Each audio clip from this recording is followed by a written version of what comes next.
We call it the final planet, but that's wrong because Neptune isn't a quiet, frozen endpoint. It's a war zone, and everything we thought we knew about it just changed 6 months ago. Today, we go there. We're covering how a mathematician found it without ever looking through a telescope, why it has the fastest winds in the solar system despite being the farthest planet from the sun, what was recently discovered that halved our temperature reading, and why one of its moons is one of the most extraordinary objects in the known universe. Every other planet was found the same way. Someone pointed a telescope at the sky and saw it. Neptune is the only exception. In 1846, a French mathematician named Urbain Le Verrier was not looking at Neptune. He was looking at Uranus, specifically at why Uranus kept moving wrong. Its orbit didn't match Newtonian physics. Something was pulling on it from beyond,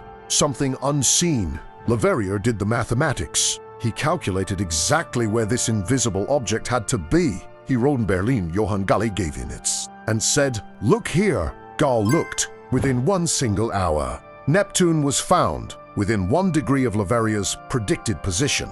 Think about what that means. A man in Paris, with pen and paper, located a world 4.5 billion kilometers away. One of the greatest intellectual achievements in the history of science, and most people have never heard of him. Scale and isolation. Once you understand how far away Neptune is, everything else about it begins to make a strange kind of sense. It orbits the Sun at 30 times farther than Earth, the Sun from. Neptune's sky is not a blazing star, it's a point of light. Neptune receives roughly 1,000th of the sunlight Earth does, and because of that extraordinary distance, a single orbit takes 165 years. We've watched Neptune complete exactly 1 full orbit since its discovery. 1 Neptunian year. That isolation explains why we know so little. Ground telescopes struggle. Sending a spacecraft there takes 13 years, which is why, when Voyager made its historic flyby in August 1989, the images it returned were received like dispatches from another dimension.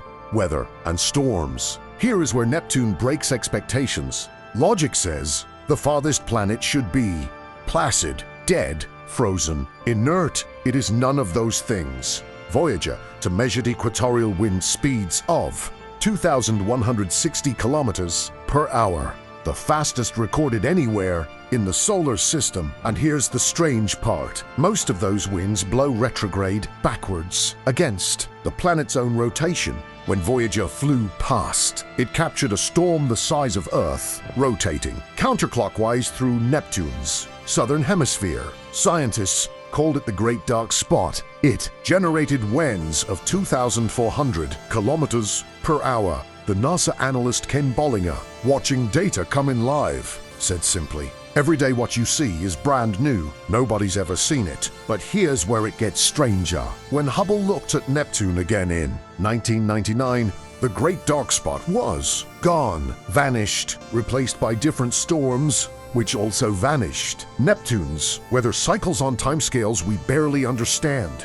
The planet is restless, constantly reinventing itself, and the reason appears to be hidden far beneath its surface. Internauhit. You'd expect the farthest planet to be the coldest. It isn't. That title belongs to Uranus. Neptune radiates heat from within. Its core pumps thermal energy outward, driving those violent atmospheric systems from below. Uranus generates almost no excess internal heat, possibly because a massive ancient impact stripped its primordial warmth.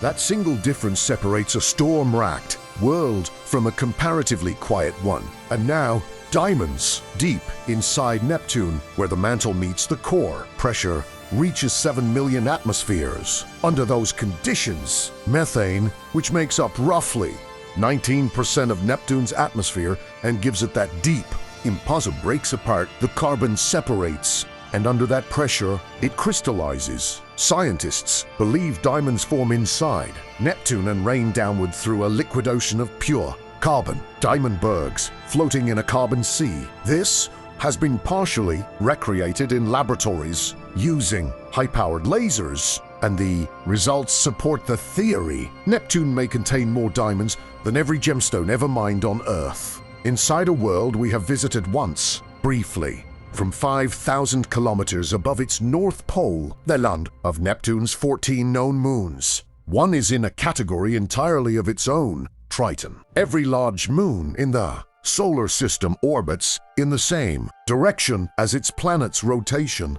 every single one.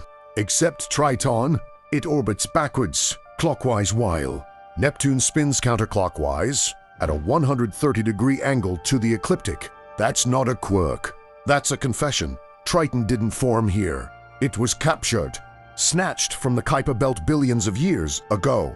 Likely a dwarf planet in a binary system like Pluto and Charon, pulled apart by Neptune's gravity, its partner flung into deep space, and Triton locked in an orbit it cannot escape.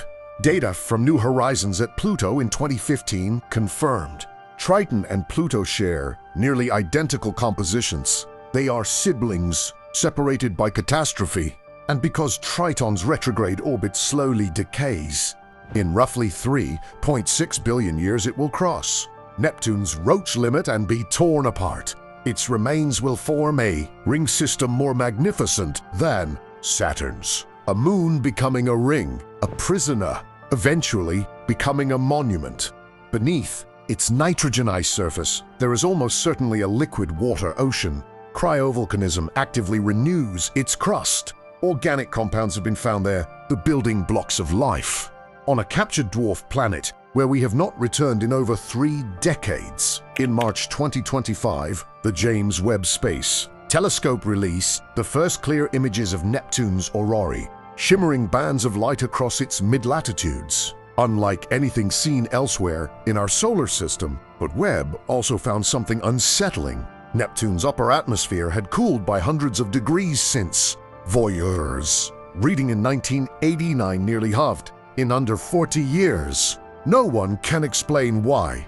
The planet is behaving in ways our models did not predict. Drop a comment. If you could design the next Neptune mission, what would it carry? A lander for Triton? An atmospheric probe? Or China is planning a mission for launch in 2033. The scientific community is watching what questions get. If this changed how you see our solar system, share it. The algorithm buries Neptune videos. We're not letting that happen. We started with diamonds falling through an ocean of liquid, carbon on a world for 0.5 billion kilometers away. We end there too, because that image, that reality is what Neptune actually is. Not a blue smear at the edge of a textbook diagram, a living, violent, extraordinary place.